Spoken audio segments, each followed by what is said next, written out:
Welcome to Sinister Stories from the Shadows. Once you hear these stories, the darkness will never feel the same again. Story 1, The Truth Beneath the Shed. 6 years. That's how long I've carried the weight. 6 years of anger boiling in my chest, like a hot stone I couldn't spit out. Every day, before school, before bed, it was there. I'd roll it over, chew on it, swallow it back down. I told myself I understood why she left. My mom, Jillian. I understood the way you understand a storm is coming. How the air feels thick and heavy. How the sky goes, that ugly bruise color. How the trees hold their breath before the first crack of thunder. But what I could never forgive was who she left me with. Dad, his temper, his new fiancé, and her son, Fred, the kid everybody at school called Wet the Fred, because yeah, he'd peed his pants more than once, and the name stuck like gum under a desk. And I said it too, because sometimes cruelty is the only thing that feels like control. Tonight, Fred was sleeping over. His mom was out of town visiting her mother, or at least that's what Dad said. He didn't look at me when he said it. He had that distracted, jaw-clenched silence that meant he was trying real hard not to explode. I was in my room, drowning myself in the glow of the TV, sweaty hands gripping the controller, grinding through Silksong for the 20th time, dying again and again to the last judge. That boss was designed to eat patience alive. And then Fred walked in. Small, awkward, hoodie too big, backpack slung over one shoulder. He looked like an apology wrapped in fabric. He probably thought Dad had told me to invite him. He probably thought this was some kind of sleepover. He probably thought I'd be gentle. He was wrong. Whoa, Silksong? Cool, he said, eyes lighting up. Yeah, I muttered. Don't distract me. He stood there, watching me die, watching me fail, watching me grip the controller tighter like that would save me. After a while, he started to talk. You should... No backseating, I spat, my voice sharp as glass. He smiled nervously. Then, when I died again, he leaned forward, hand twitching. Before I could stop him, he took the controller. I shoved it into his chest, harder than I meant to, like I was pushing him off a cliff. And then the whole room changed. Fred moved through the fight like he'd been born inside the game. Calm. Precise. The last judge didn't stand a chance. And in minutes, it was over. Boss defeated. Flawless. Not a scratch on him. A sound escaped my throat. Not pride. Not joy. Something sick. Something dangerous. I wanted to tear him open and see where he was hiding that skill. And then he smiled at me. For the first time, it wasn't awkward. It was real. And that's when it happened. His face froze. His eyes went wide. And right there, on my gaming chair, he wet himself. To his credit, he didn't scream. He didn't run. He just stood there, soaked, trembling like a kid caught by God himself. I sneered, tossing him a towel. Clean it up, Wet the Fred. I'm sorry, he whispered. It's not what you think. Then his voice dropped lower, shaking. I can see ghosts. I laughed, hard. That's your excuse. But he didn't laugh. He looked pale, sick, small inside that oversized hoodie. I just saw one, he said. Her name was Jillian. My stomach turned to stone. Jillian. My mom's name.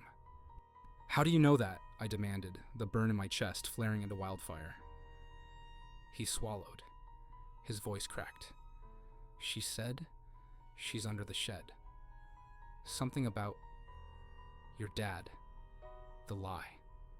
The world shrank, the hum of the TV, the tick of the radiator. My pulse pounding. My hands moved on their own. The controller cracked against his temple with a sick, wet thud. He hit the desk on the way down, then crumpled to the floor like a puppet with its strings cut. Limp silent, not breathing. I panicked. My thumbs fumbled over my phone. Dad. Come home. Now. Minutes later, he stormed in, eyes hard as stone. I didn't mean it, I sobbed. I didn't mean it. His jaw clenched. His voice came out flat, mechanical. Go to the garage. Get the tarp. Meet me out back. It wasn't a suggestion. It was an order. The night smelled of wet leaves, damp soil. Dad was already waiting under the porch light. Fred's body bundled in a quilt. He didn't look at me. He didn't hesitate. He carried the body to the shed. The hinges screamed as the door opened. Inside, he pulled up a false floor. Old boards rotting around the nails. Beneath them was a hole. Deep, black, waiting. The smell hit first. Sour earth. And something worse. Something human. Dad didn't speak. He dropped Fred into the hole like another chore. Then he looked at me, eyes cold. Help me cover it. That's when I saw it. A flash of cloth. Buried deeper in the dirt. Faded, tattered, but unmistakable. A woman's dress. The exact shade my mother loved. Dusky summer purple. Fred had been right. She hadn't left. She hadn't abandoned me. She was under the shed. All these years, all my anger, all my hate, wasted on the wrong person. Mom hadn't walked away. She'd been here the whole time, beneath our feet. Dad had put her there. And now Fred was lying next to her. My hands tightened around the shovel, the wooden handle slick with sweat.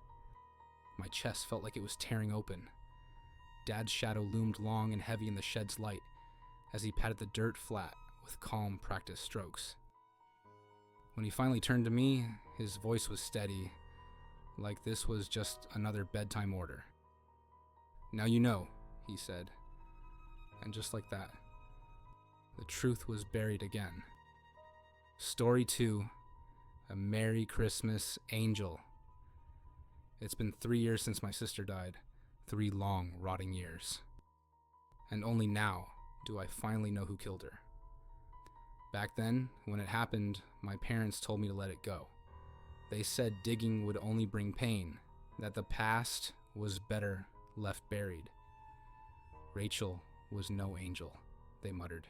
She probably brought it on herself. I told them the truth they never wanted to hear.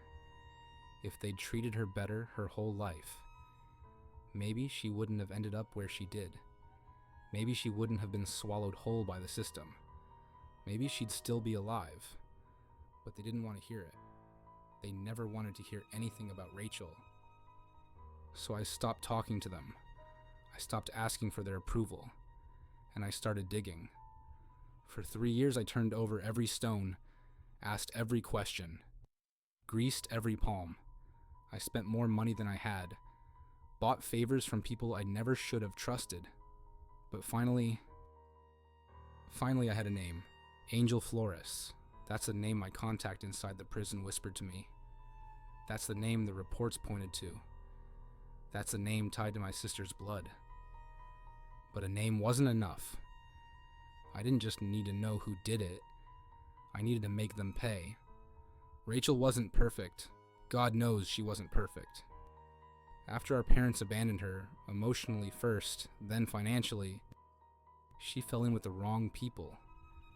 The kind of people who filled empty nights with drugs and empty promises. And when the addiction sank its teeth in, she started robbing houses just to survive. She got caught. Like I said, she wasn't perfect. But she didn't deserve that. She didn't deserve to be gutted like an animal, left naked on the freezing asphalt of a prison yard, while the guards looked the other way. They called it a fight. They said it was inmate on inmate violence, but I knew there was more. And I swore that Angel Flores was going to suffer for it. The only problem? You don't just walk in and get face to face with the person who killed your sister. Not in prison. Not when you're a civilian tied to the victim. They'd never let me near her. So I had to be creative. I built a new identity. A whole new life. I paid a hacker, an expensive one, to create records, paperwork, proof that I was part of a non-profit group that counseled inmates. A group that brought hope to the hopeless. Cookies to the condemned, smiles to the forgotten. It took months of appearances.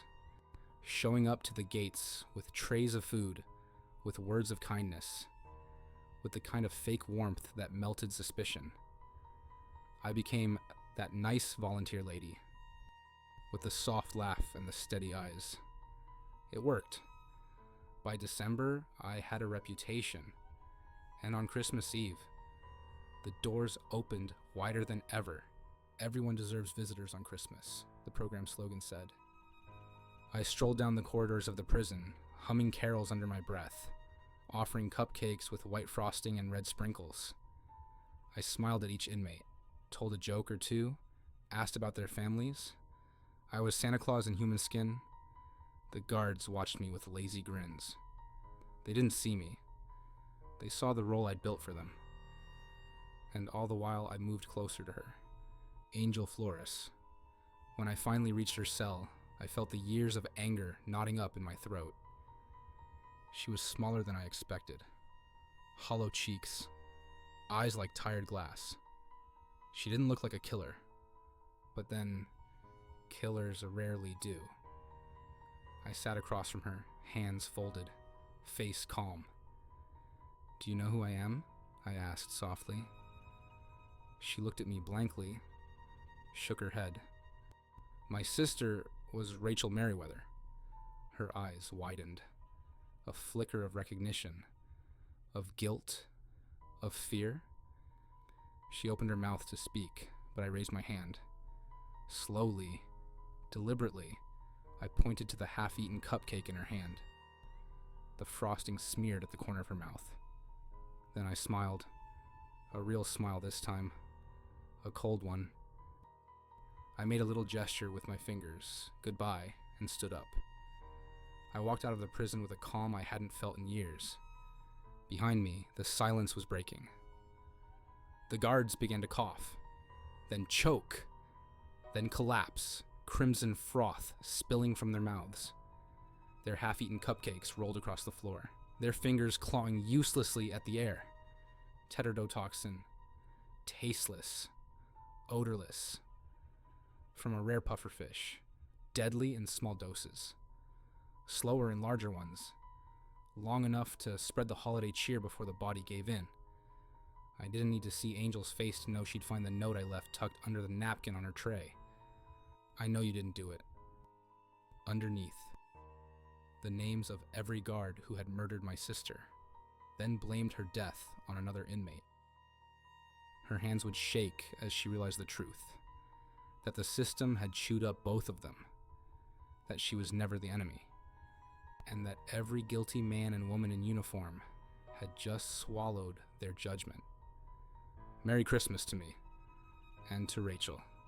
Story 3, The Eternal Night. When I first met Adrian, he didn't look like trouble. He looked like the answer. Tall, elegant, perfectly put together. His voice smooth, his smile disarming. The kind of man who seemed to belong in another era.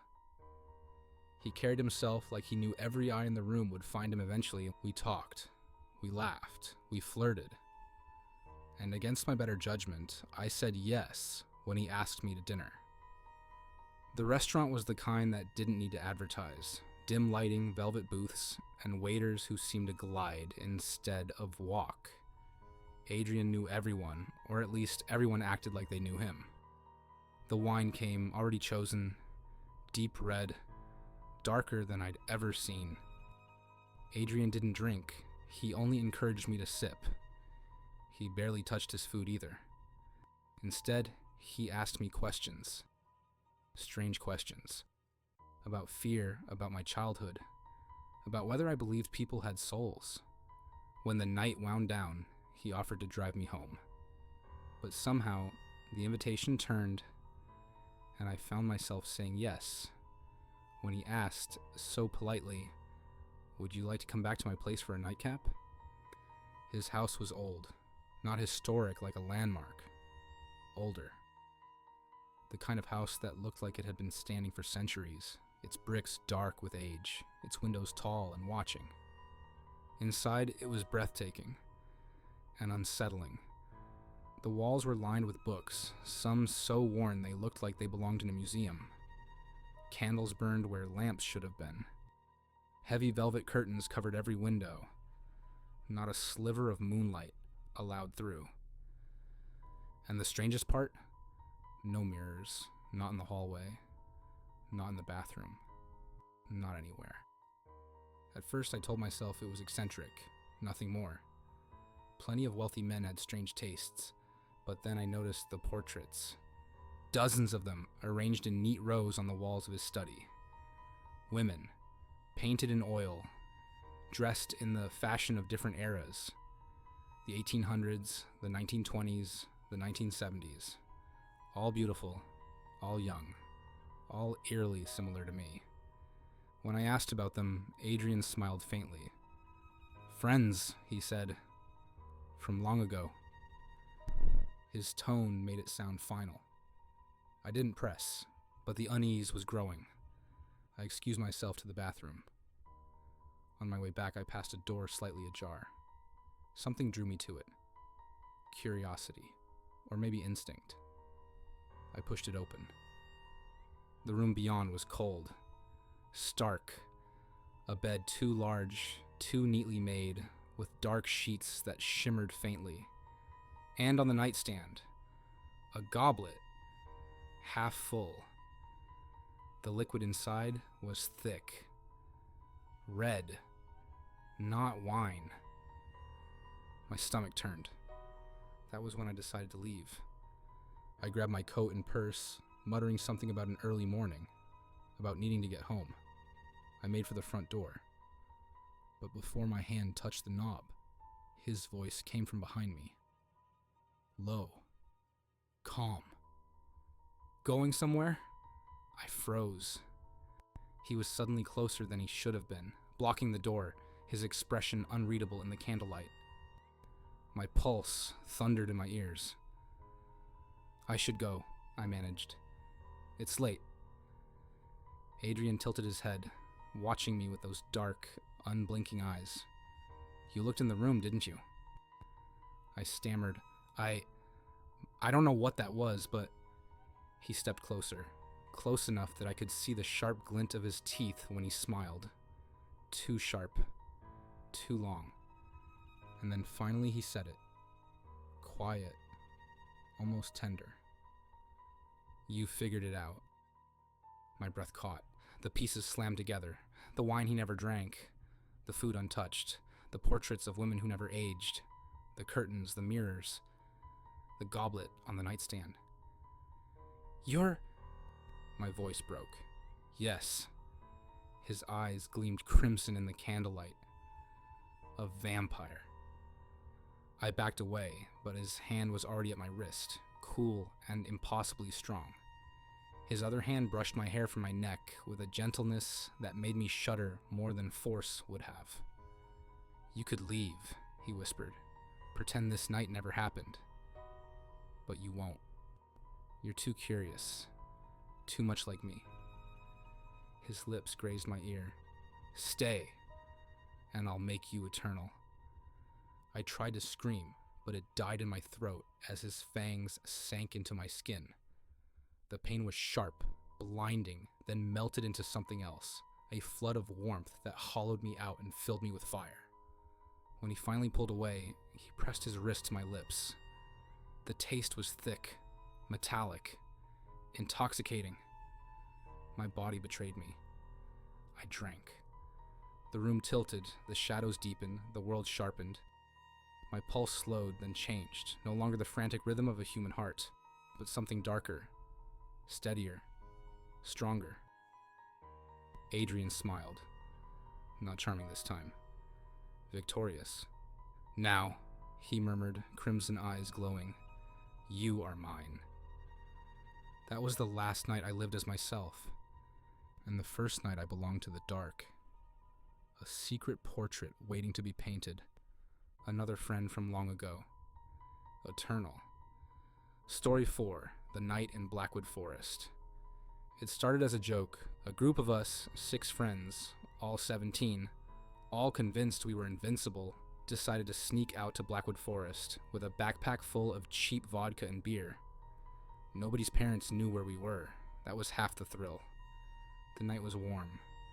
The trees stood like shadows, tall and endless, and the moon above was so bright, it lit the clearing like silver fire.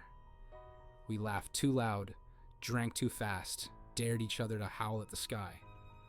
We thought we owned the night, but the night had other plans. It was Jacob who wandered first, stumbling into the trees to take a piss. We didn't notice how long he was gone until we heard it. A sharp, strangled cry from the darkness. We froze. Then he stumbled back into the clearings, clutching his arm. His sleeve was shredded, blood streaking down to his wrist. Jesus, Jake, what happened? Emily asked, rushing to him. Something bit me, he muttered, pale and shaking. Big dog. Or, I don't know. I didn't see. We circled around him, drunk concern turning quickly to nervous laughter. Probably just a stray, someone said. Yeah, or a raccoon, another joked. But Jacob wasn't laughing. His eyes were glassy. His hands trembled. And the blood. There was too much blood. We should have left. Taken him to a hospital. But we were stupid, drunk kids in the middle of nowhere. We wrapped his arm with someone's flannel, told him to sit by the fire, tried to pretend it wasn't serious. Hours passed. The fire burned low. The air grew colder. And Jacob grew worse. He sweated through his clothes. His teeth clenched. He kept muttering that his bones hurt, that something was inside him, crawling, splitting him apart. We tried to calm him, but then he screamed, a sound so raw it made the trees shake. His body convulsed, his skin rippled, and before our eyes, he began to change. Bones snapped, joints twisted. His back arched and tore through his shirt. His hands curled into claws, nails black and thick. His mouth stretched too wide, teeth lengthening into fangs, eyes glowing yellow in the moonlight. We stumbled back, screaming, tripping over bottles and logs, too stunned to run. Jacob wasn't Jacob anymore. He was a wolf, a beast, a nightmare with fur and claws. And he was hungry. The clearing erupted in chaos. Emily tried to run. He caught her before she'd taken 2 steps, his jaws closing around her throat. The sound was wet. Final. Ben swung a broken bottle, but the beast swatted him aside like nothing, ribs cracking under the blow. One by one, he tore through us. The firelight painted everything red, the air filled with screams, then silence, then only the low, guttural growls of feeding. I was the last to go. I remember his eyes, glowing and wild, just before the claws sank in. And then silence. The moon dipped below the trees. The light faded. The beast shuddered, bones snapping, fur receding, claws shrinking. And there, naked, shivering, drenched in blood, was Jacob. Human again. He looked around the clearing, at what was left of us. Torn limbs. Silent faces. The fire burned low, casting shadows over the carnage. And then he realized what he had done. His scream broke the dawn. Story 5, The Weekend House. Emma and David wanted a quiet weekend away. Just the two of them? No work calls, no emails, no distractions. When Emma found the listing online, charming country home, perfect for couples, it seemed like fate. The pictures showed a quaint little house on the edge of the woods.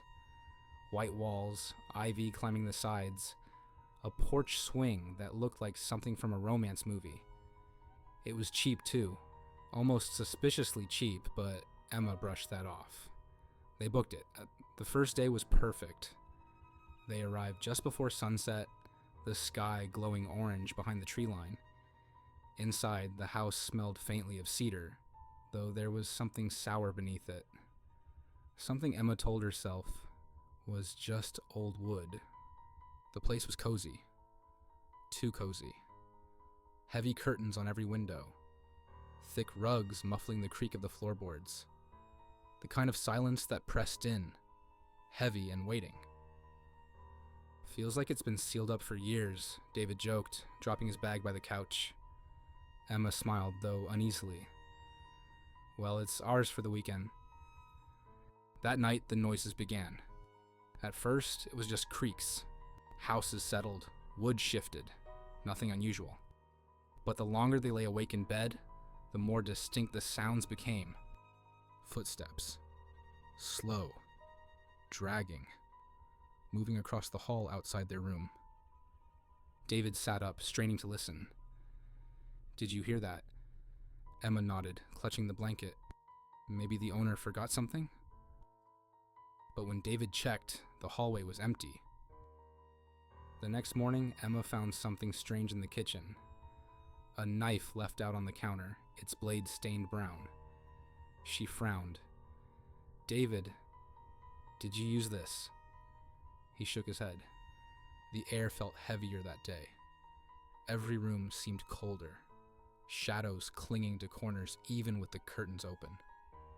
Emma swore she heard whispers when she was alone, but when she turned, there was never anyone there.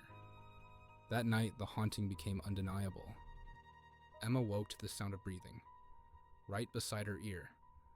But when she sat up, David was asleep, his back turned. She held her breath. The sound continued. Low, wet, not coming from him. Then, from the far corner of the room, a shape emerged, pale, hollow-eyed. A woman, her mouth hanging open in a silent scream, her dress shredded and stained. Emma shrieked, waking David. The figure vanished instantly. They tried to laugh it off, blamed it on the wine, on exhaustion. But the next day, they decided to explore the basement. Maybe they just needed to prove there was nothing there. The stairs groaned under their weight, the smell hitting them first. Damp, rotten, metallic. The basement was cluttered with old tools, rusted shovels, and bags of lime stacked in the corner. And in the dirt floor, something caught Emma's eye. Bone. A human femur, half buried, sticking up through the soil, like it was reaching for air. Emma staggered back. David! But before she could finish, shadows shifted along the walls. The air filled with whispers. Dozens of them. And then they saw them. Figures materializing out of the dark. Men, women, even a child. Their bodies twisted, broken, bloodied. Their eyes empty. Their mouths opening all at once in a soundless cry. Emma and David backed toward the stairs, trembling. One ghost, a man with his throat cut ear to ear, raised a shaking hand and pointed upward. Underneath, he rasped. We are underneath. Emma's stomach turned cold. She understood. These weren't just restless spirits. These were victims. Every ghost in that house was someone the owner had murdered. Their bodies buried beneath the floor, layer after layer, feeding the soil with horror. The house wasn't haunted because it was old. It was haunted because it was a grave. The front door slammed shut when they tried to leave. The curtains snapped tight. The air grew suffocating, and the ghosts closed in. The last thing Emma saw before the lights went out was the portrait above the mantel. A man in an old-fashioned suit, smiling proudly. The owner. The same face that had greeted them when they checked in. No one knows exactly what happened to Emma and David, but the listing for the house is still online. Charming country home. Perfect for couples, and if you look closely at the photos, you can just make out two new figures in the background of the living room window, waiting. Story 6, Teacher's Pet. At St. Bartholomew's Academy, Mr. Caldwell was more than just the head teacher. He was a figure of fear, always dressed in pressed suits, his hair combed with precision, his voice like sharpened steel. But behind the polished mask, the students whispered about him, about his son, Lucas Caldwell. Lucas was nothing like his father. Where Mr. Caldwell was strict, Lucas was wild. He smoked behind the bike sheds, skipped assemblies, and once told his father, in front of half the school, that he was a tyrant. Everyone cheered that day, though quietly, because when Mr. Caldwell's eyes darkened, silence always followed. And then, one Monday morning, Lucas didn't show up to school. At first, everyone assumed he'd been suspended, or maybe expelled. But a week passed, then 2, no texts, no posts online, no word from him at all. And whenever anyone asked Mr. Caldwell about his son, he simply said, "Lucas is being disciplined." That only made the whispers louder. It was Megan, Jamie, and Priya, Lucas's closest friends, who decided to find out the truth. One evening, they stayed late under the pretense of drama rehearsal, but instead, they waited by the staff car park. Sure enough, just after 6, they saw Mr. Caldwell leaving his office and heading toward his car. But instead of driving away, he loaded several heavy crates into the boot, glancing over his shoulder every few seconds. Megan narrowed her eyes. That's not just a teacher going home. He's hiding something. The 3 of them exchanged a look, then followed. Mr. Caldwell lived in a large, old house just outside of town. The kind of house with ivy strangling the walls and windows that seemed to watch. The teenagers crouched behind hedges as they watched him haul the crates inside. Then came the noises, muffled at first, low, guttural sounds, a cross between a growl and a groan. The sound of something in pain, something that wasn't meant to exist. And then they saw him, Mr. Caldwell, unlocking a heavy door at the side of the house, leading down into a basement. He carried a tray with jars, instruments that glinted in the light. His movements were hurried, frantic. He vanished below, and the noises grew louder. Jamie swallowed hard. What the hell is he keeping down there? Priya's face had gone pale. We have to find out. They waited until the lights in the main house went dark, then crept to the basement door. It was locked, but Megan had a bobby pin. Her hand shook as she worked it. The lock clicked. The door swung open, and a wave of stench hit them. Chemicals, blood, rot.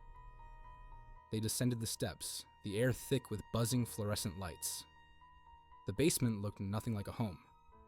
The walls were lined with metal shelves, stacked with medical textbooks, jars of preserved organs, surgical tools laid out with chilling precision.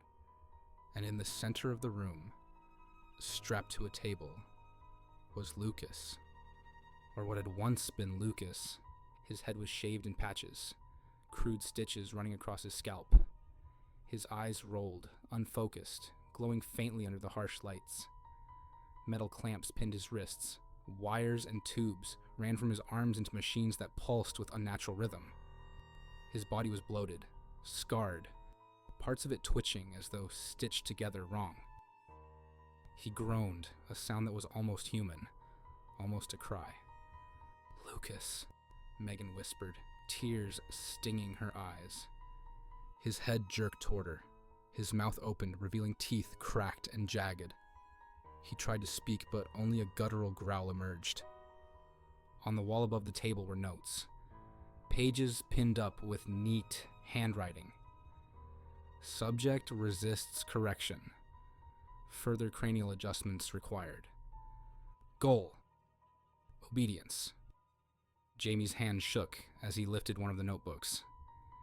He's experimenting on him, trying to change his brain. Priya gagged. He's turning him into some kind of monster. And then came the sound. Footsteps. Heavy. Descending the stairs. Mr. Caldwell appeared in the doorway, his face calm, his eyes cold. "I told you children to stay out of things that don't concern you," he said softly, closing the door behind him. Lucas was unruly. Dangerous. He needed guidance. Correction. Now, at last, he listens to me. He pressed a button on the machine. Lucas convulsed, his stitched frame thrashing, groaning louder, angrier. Megan, Jamie, and Priya backed away, horror dawning in their eyes. Mr. Caldwell smiled thinly. "Don't be afraid. Soon, he won't be the only one." He pressed a button on the machine. Electricity arced through the wires. Lucas's body jerked violently, his stitched frame convulsing. His eyes shot wide, glowing yellow under the fluorescent light. The teenagers stumbled back in horror. "Stop it!" Megan shouted. "You're torturing him!" Mr. Caldwell's expression hardened. Torture. Number. Discipline. Lucas never listened to me before. Now, he has no choice. He leaned closer to the table, adjusting dials. "Soon, I'll perfect the process. And every child here will learn obedience." But then, something went wrong. The machine sparked, the lights flickering. Lucas let out a guttural roar, a sound so deep it rattled the shelves. With a sickening rip, the straps on his wrists snapped. His clawed fingers curled, trembling with rage. "Father!" The word was broken, distorted. "Hurt!" Mr. Caldwell froze. "Lucas. No. You obey me." But Lucas didn't obey. He lunged. The basement exploded into chaos. Lucas slammed his mutated body into his father, sending him sprawling across the floor. The machines toppled, glass shattering, sparks leaping like fireflies. "Run!" Priya screamed, grabbing Megan's arm. They bolted for the stairs, but Lucas's massive form blocked their path. His chest heaved, his stitched muscles twitching. For a terrifying moment, his glowing eyes fixed on them, torn between recognition and rage. "Lucas, it's us!" Jamie cried desperately. "It's Jamie, Megan, Priya!" "We're your friends," Lucas groaned, clutching his head, torn between humanity and monstrosity. Behind him, Mr. Caldwell staggered to his feet, blood streaking down his temple. "You're mine, Lucas," he bellowed. "Do as I command!" Lucas turned, growled, and with a single swipe, sent his father crashing into the shelves. The sound of breaking bones echoed through the basement. Mr. Caldwell fell silent, buried beneath fallen books and shattered jars. For a heartbeat, the room was still. Then, Lucas turned back to the teenagers. His mouth opened, jagged teeth gleaming. Megan's heart pounded. "Please, don't!" Lucas's massive frame trembled. His eyes softened for just a second. Then he staggered backward, smashing through the wall in a spray of plaster and dust. His growl echoed as he disappeared into the night, leaving destruction in his wake. The three teenagers scrambled out of the house, gasping for air. They didn't stop running until they reached the edge of town, their minds reeling from what they had seen. By the time the police investigated the Caldwell house, The basement was empty. No Lucas, no Mr. Caldwell, only broken machines and the smell of blood. At St. Bartholomew's, whispers spread like wildfire. Some said Lucas had fled to the woods, living as a monster in the shadows. Others claimed he returned at night, watching from the edge of the playing fields, waiting for his friends. But Megan, Jamie, and Priya knew the truth. Lucas hadn't died that night. And somewhere, he was still fighting the monster his father had made him into. Story 7. The Doll in the Attic. When Grandma passed, the family gathered to clean out her old house. Dust clung to everything, and the air smelled faintly of mothballs and mildew. Most of what they found were keepsakes. Photographs, jewelry, knitted blankets folded in cedar chests. But in the attic, tucked away in a wooden trunk, they found something else. A doll. It was old, its porcelain face cracked, its glassy eyes mismatched, one blue, one green. Its lips were painted into a permanent smirk, as though it knew a secret no one else did. Creepy, Lily muttered. She picked it up by its arm. Why would Grandma keep this? Her mother shrugged. It's probably an antique. Put it with the other boxes. We'll bring it home. Lily didn't want to. Something about the way its head lolled toward her made her stomach turn. But she obeyed. The doll ended up in Lily's room, perched on her dresser. That first night, she woke with the strange, suffocating feeling that she was being watched. She turned on the lamp.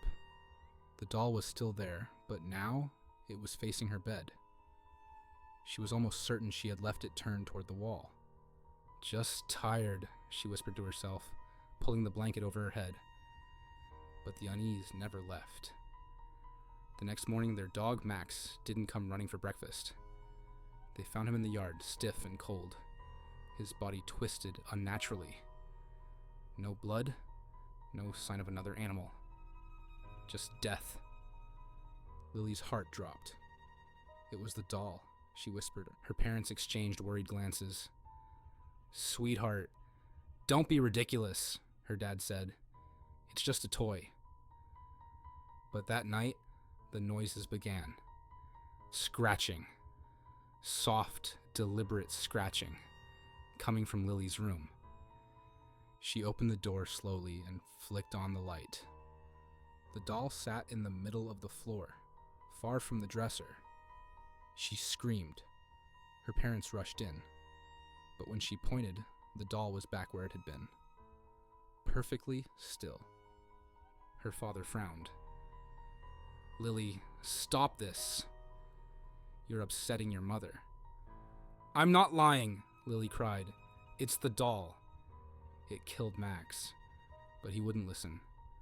2 nights later, her father didn't come down for breakfast. Her mother went upstairs to check, only to stumble back, pale as a sheet. He was dead.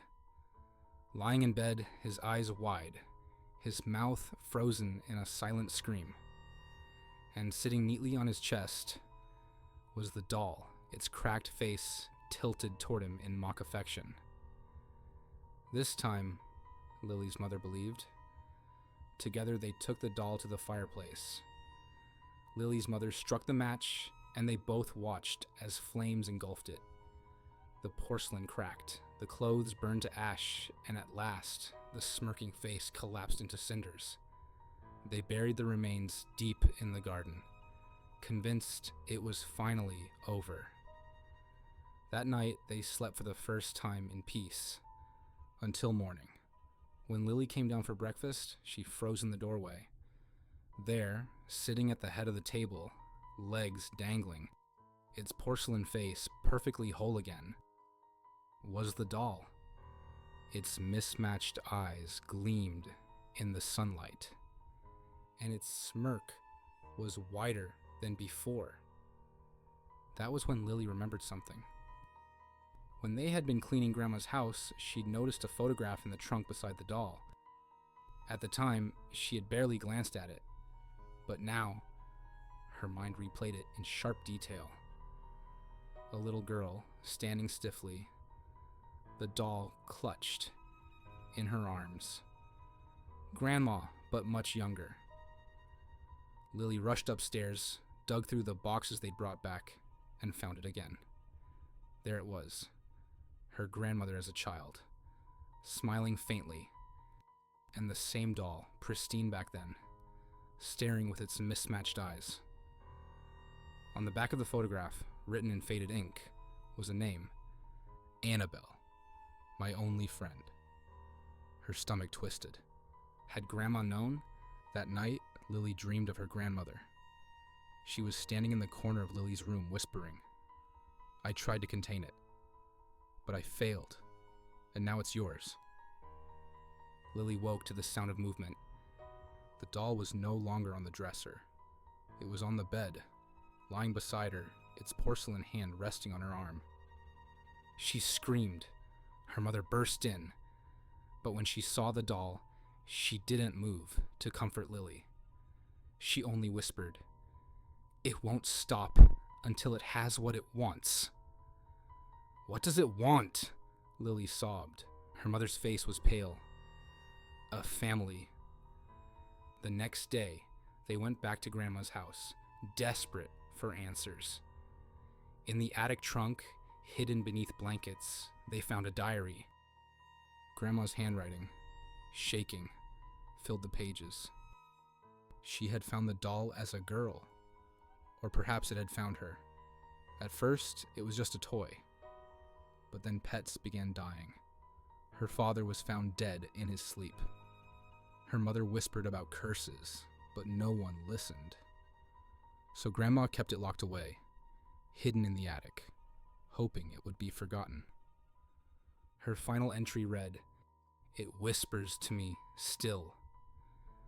I fear it will never let me go. When I die, it will pass to the next of blood. God help them." They tried everything after that. They buried it deeper.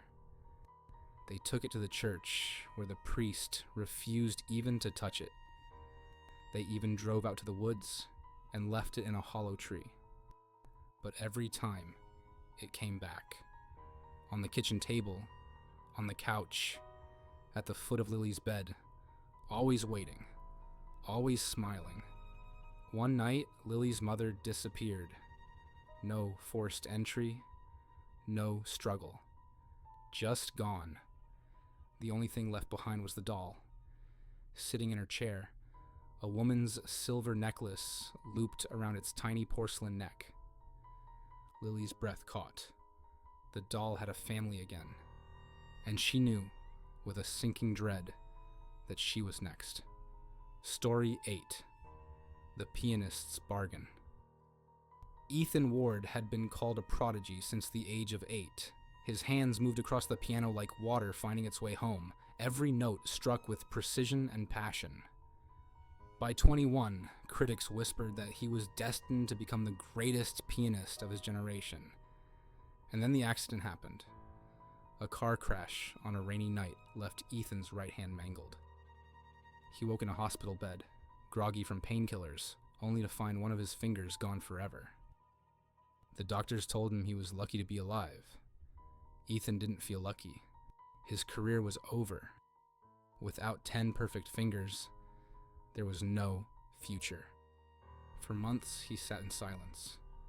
The piano gathered dust. His friends stopped visiting. The world moved on, and Ethan remained a ghost in his own apartment. Until the night, he heard the knock. The man at the door wore a suit too sharp for midnight. His smile was too wide, his eyes too dark. "I can give it back," he said, without introduction. "Not just your finger, your future." Ethan laughed bitterly. "And what? You're some kind of surgeon?"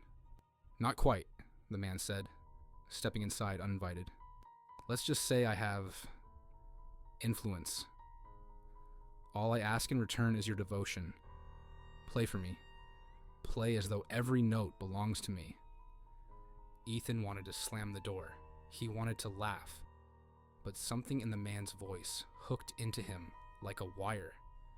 And so Ethan asked the question that damned him. What do I have to do?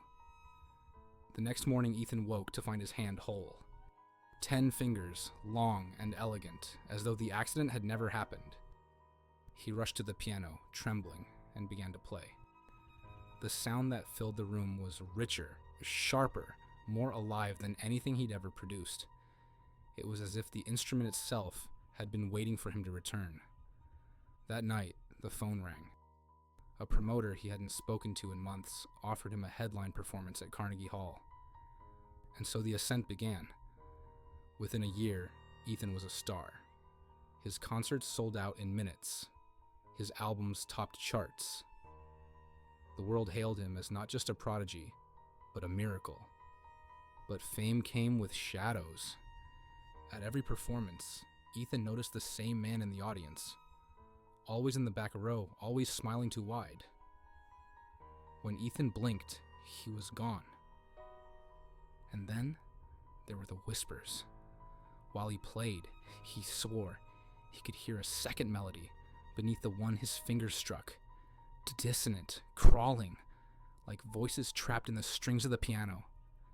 At night, he dreamed of fire, of endless applause that turned into screams, of hands dragging him down into darkness. He tried to stop playing once. Just once. But when he did, the pain returned. His right hand swelled, the missing finger blackening at the tip. The agony was unbearable until he sat back at the piano, until he played again. For hours. For days. Only then did the pain subside. Ethan realized he was no longer playing for the audiences, or even for himself. He was playing for him. The man with the wide smile. The man who always returned. The devil. By the third year, Ethan had lost all sense of time. He performed night after night, his body gaunt, his eyes ringed with sleeplessness. The music was no longer beautiful. It was frantic, violent, filled with a madness that terrified even his most devoted fans. Reviews turned sour. Critics whispered about a breakdown. Audiences dwindled. And still, he played. Because whenever he tried to stop, the whispers grew louder. The man appeared at his side, leaning in, murmuring, "You promised me, Ethan. You're mine." The breaking point came on stage. Midway through a performance, Ethan froze. His fingers spasmed. He looked out at the audience and saw not people, but faces melting, eyes burning, mouths stretched into endless screams. He began to laugh. High, cracked, hysterical. His hands pounded the keys, producing nothing but discordant noise. A nightmare of sound. Security dragged him away as he shouted at the shadows. "Stop watching me! Stop whispering! I won't play for you anymore." They took him to a hospital. White walls, locked doors, pills that dulled the music but couldn't erase it. Now he sits in a corner of his padded room, muttering the same phrase over and over, fingers twitching on invisible keys. The devil, the devil, the devil made me play. And in the quiet hours of the night, when the nurses pass his door, they swear they can still hear faint piano music, though there's no instrument in his room.